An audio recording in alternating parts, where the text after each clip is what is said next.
I'm Emily, 35, and if you'd asked me a few years ago, I'd have told you my life was just about perfect.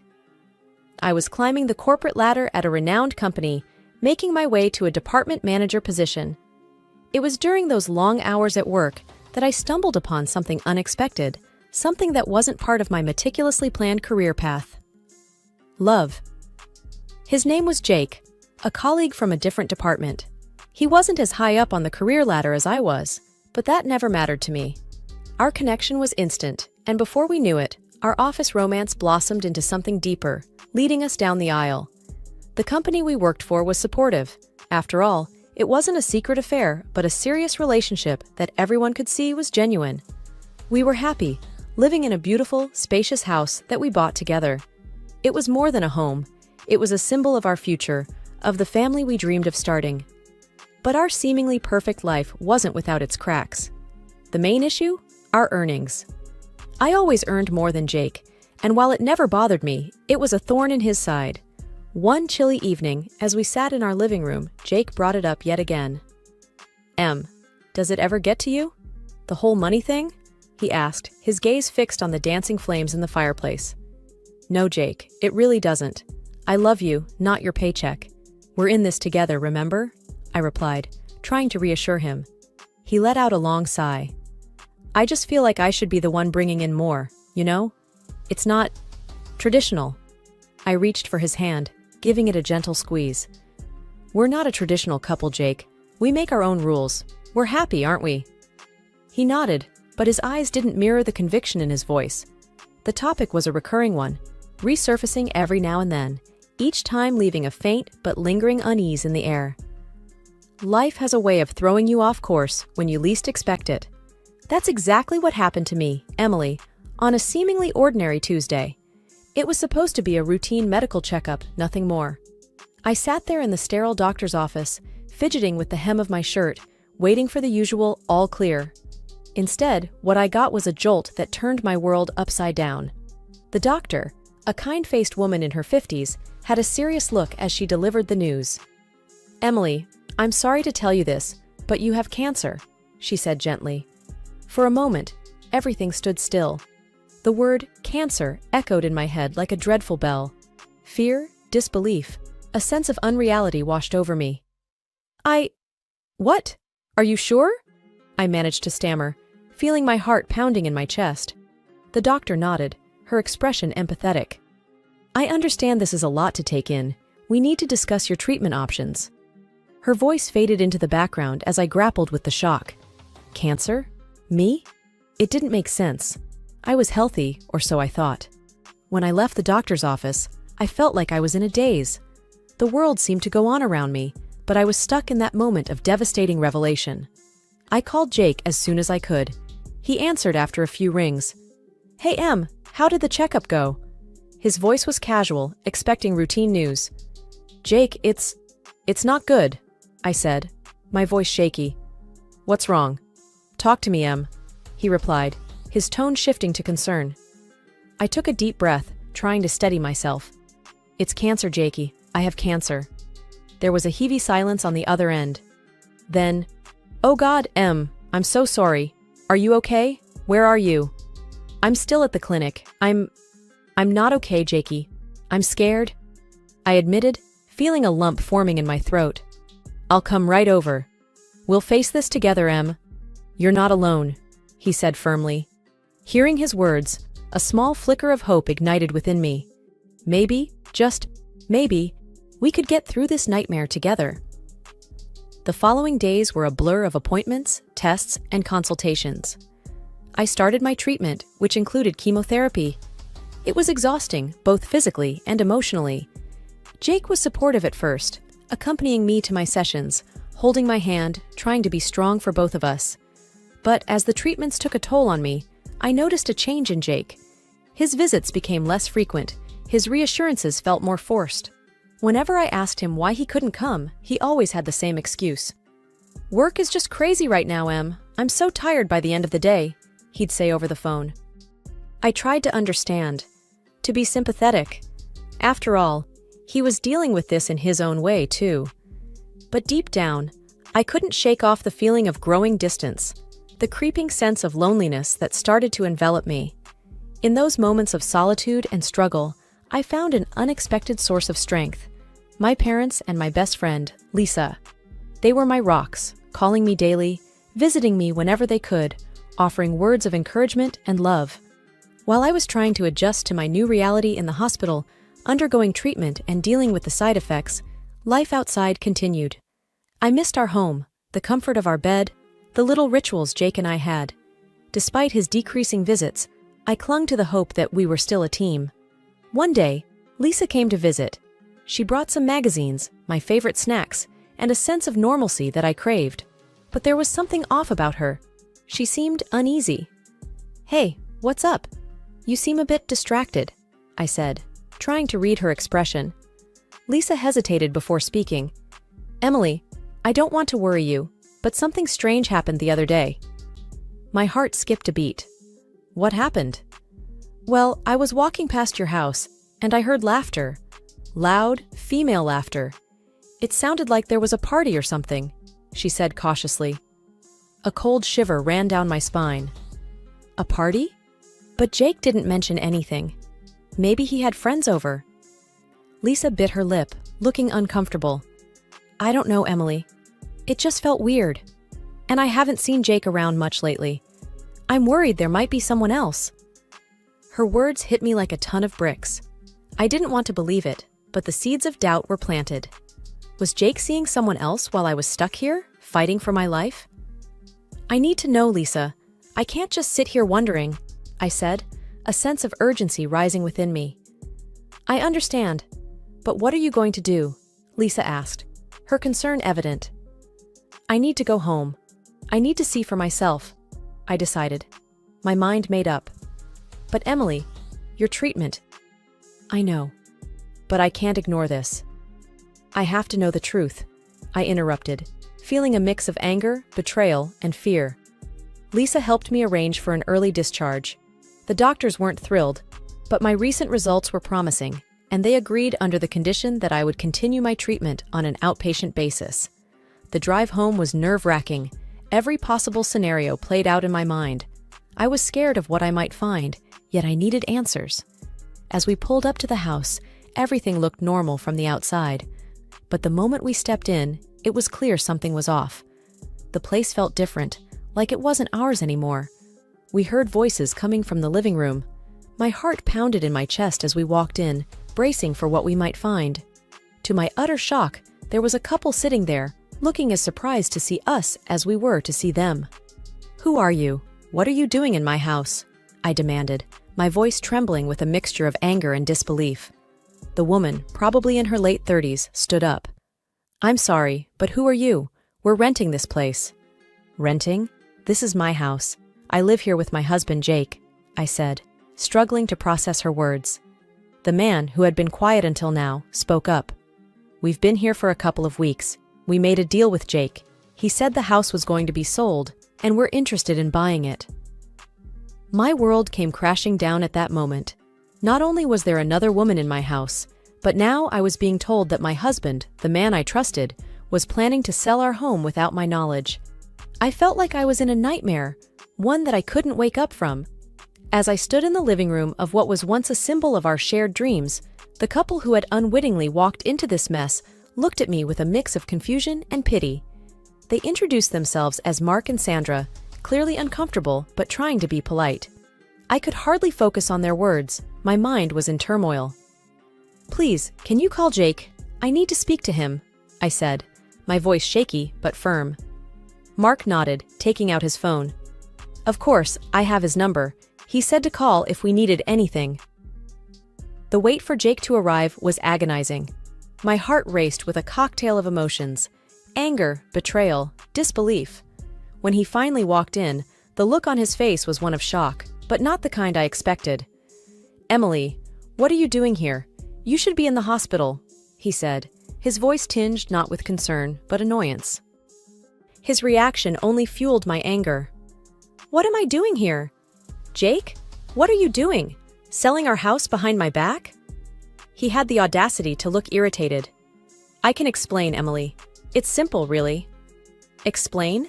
Explain how you could betray me like this? My voice was rising despite my efforts to control it. Jake's expression hardened. Listen, Emily, you're sick. The cancer might not even go away. I have to think about my life too. I can't be tied down, waiting for whatever comes next. I felt like I had been slapped. His words were cruel, unrecognizable from the man I thought I knew. You're talking about selling our home, our life together, as if it's just a transaction. Is this really you, Jake? Disbelief and hurt were evident in my voice. He shrugged, a cold look in his eyes. It's practical, Emily. You're not going to make it, and I need the money to build my life. Besides, I would get this house anyway if you know. His words were like a knife twisting in my gut. The reality of his betrayal was worse than any suspicion I had harbored. I can't believe you, Jake. After everything, this is what it comes down to. Money and convenience? I was struggling to hold back tears. Jake seemed unfazed. Life goes on, Emily. Yours might not, but mine will. I need to think about my future. His brazenness left me speechless. I had imagined many scenarios, but nothing could have prepared me for the callousness I was witnessing. And you think you'll just get away with this? Selling our house? Leaving me with nothing while I'm fighting for my life? My voice trembled with a mixture of rage and pain. He shrugged again, a gesture that now filled me with revulsion. I'm doing what I have to. You can do whatever you want, Emily. It doesn't matter to me anymore. I felt a surge of resolve amidst the chaos of my emotions. I'll fight you on this, Jake, and the company will hear about how you treat your sick wife. You won't get away with this, he scoffed. Do what you want, Emily. I'm done here. With that, he turned and left, leaving a trail of coldness behind. I stood there, shaken to my core, realizing that the man I loved was a stranger to me now. I knew at that moment that this was a battle I had to fight, not just for my health, but for justice and dignity. After Jake left, a heavy silence filled the room. Mark and Sandra stood awkwardly, clearly wanting to escape the tense atmosphere. I couldn't blame them. Look, I'm really sorry about all this. We had no idea, Mark said, sounding genuinely apologetic. Yeah, we just wanted a place to stay. We didn't know about everything, Sandra added, her eyes full of sympathy. I gave them a weak smile. It's not your fault. You were just looking for a home. They offered to leave, but I insisted they stay. It wasn't their fault that Jake had dragged them into his deceit. After they left, I sat down on the couch, my mind racing. I felt betrayed, angry, and helpless. But amidst all those emotions, a fiery determination was taking shape. I wasn't going to let Jake walk all over me. The next morning, I called my lawyer and explained everything. He was shocked, but promised to help me fight this. Don't worry, Emily. We'll make sure he doesn't get away with this, he assured me. I felt a small glimmer of hope. With my lawyer's help, I would fight for what was rightfully mine. Next, I knew I had to confront Jake at work. It wasn't going to be easy, but I needed to face him. I wanted him to know that I wasn't going to back down. I arrived at the office, my heart pounding. As I walked through the halls, I could feel the eyes of my colleagues on me. They knew something was up. I knocked on Jake's office door and pushed it open without waiting for a response. Jake looked up, his face a mask of surprise and annoyance. Emily, what are you doing here? I'm here to tell you that I know everything. And I'm not going to let you get away with it, I said, my voice steady despite the turmoil inside. Jake scoffed. What are you going to do? You're sick, Emily. You should be resting, not causing a scene. I took a deep breath, steadying myself. I've spoken to my lawyer. We're going to fight you on the house, and I'm going to tell the bosses about what you've done. Jake's face hardened. You think you can scare me? Go ahead, tell them, see if I care. I met his gaze squarely. I'm not trying to scare you, Jake. I'm telling you what I'm going to do. You can't just throw me away because I'm sick. Jake leaned back in his chair, a smug look on his face.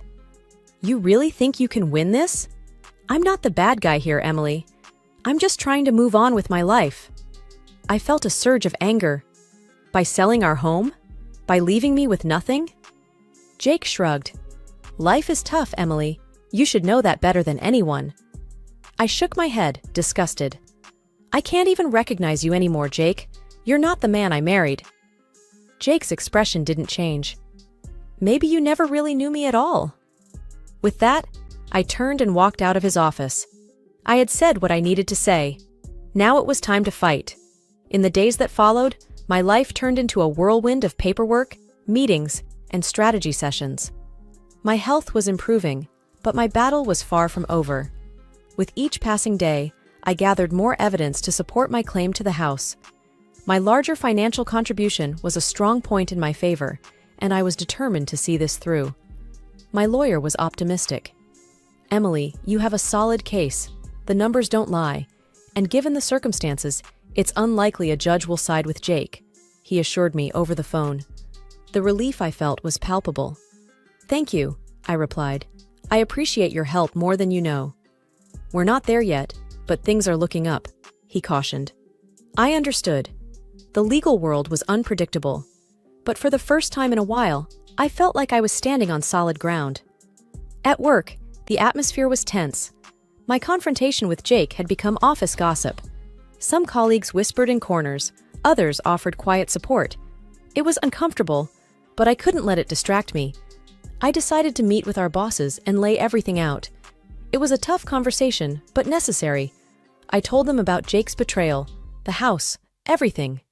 They listened, their faces a mixture of shock and empathy. "We're so sorry, Emily. This is unacceptable," one of them said. "The situation with Jake will be dealt with. This behavior can't be tolerated," the other added. Hearing their support was a relief.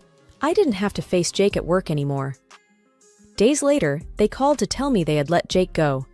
His actions didn't align with the company's values. It was a small victory, but it meant the world to me. My health was on the upswing, the treatments were working, and my doctors were hopeful. It was a glimmer of hope in a sea of chaos. One evening, as I sat in my small rental, contemplating my next steps, my phone rang. It was Jake.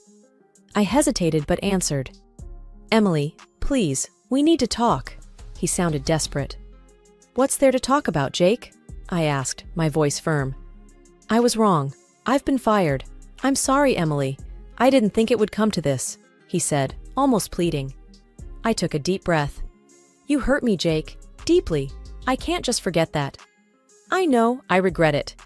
Can we find a way to settle this without going to court?" he asked, sounding beaten. After a short pause, I replied, "I will not back down. Never." There was silence on the other end. "I understand. I'll have my lawyer contact yours," he finally said. Jake's call didn't change anything. He had shown his true colors, and there was no going back. I was a different person now, stronger and more determined. After the dust settled with the house and my divorce, I found myself standing at the beginning of a new chapter. It was a strange feeling, like stepping into the unknown after a long, turbulent journey. My health was improving, but the road to full recovery was still ahead of me. One afternoon, I was at the clinic for a checkup. The waiting room was quiet, just the hum of the air conditioner filling the space. When the nurse called my name, I followed her to the examination room. Dr. Simmons, my oncologist, greeted me with a warm smile. "Good to see you, Emily. How are you feeling?" "Better, thank you," I replied, taking a seat. "That's what we like to hear," he said, going over my chart. "Your latest scans show improvement. The treatment is working." I exhaled a sigh of relief. "That's great news." "Yes, but remember, it's a long road.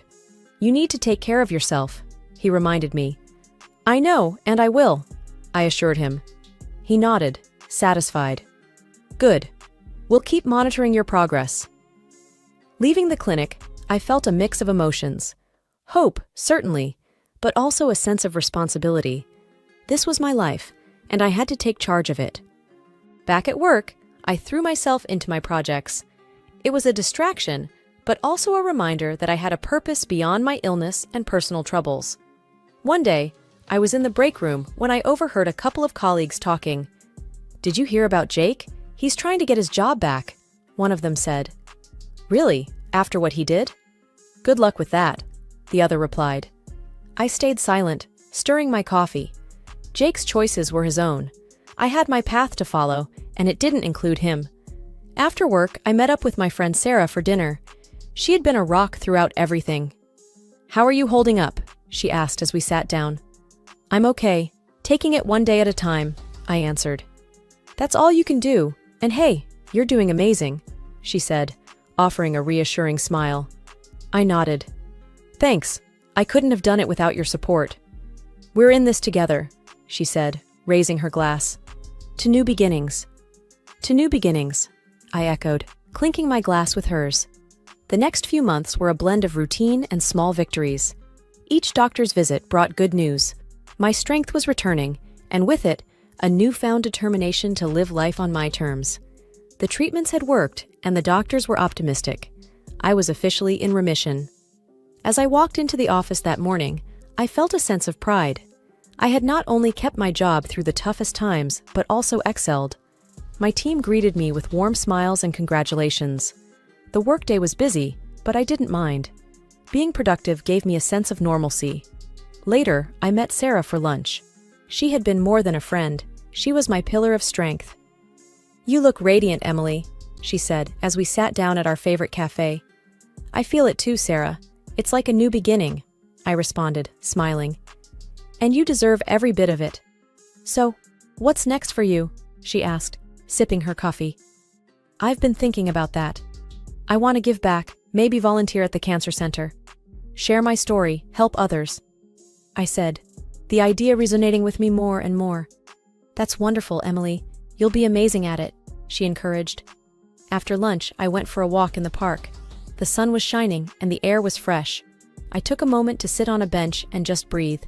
Life was precious, and I was here, living it. As I walked back home, my phone rang. It was my boss, Mr. Thompson. Emily, good news. The board has approved your proposal for the new project, he said. That's fantastic. Thank you, Mr. Thompson. I won't let you down, I replied, excitement building up. I know you won't. Keep up the good work, he said, before ending the call. Back at home, I reflected on my journey. From the shock of my diagnosis to the betrayal and divorce, it had been a roller coaster of emotions. But here I was, standing tall. I decided to write a blog post, sharing my story with the world. As I typed, the words flowed effortlessly. It was a story of pain, resilience, and ultimately, triumph. When I hit publish, I felt a sense of liberation. My story was out there, and if it could inspire even one person, it was worth it.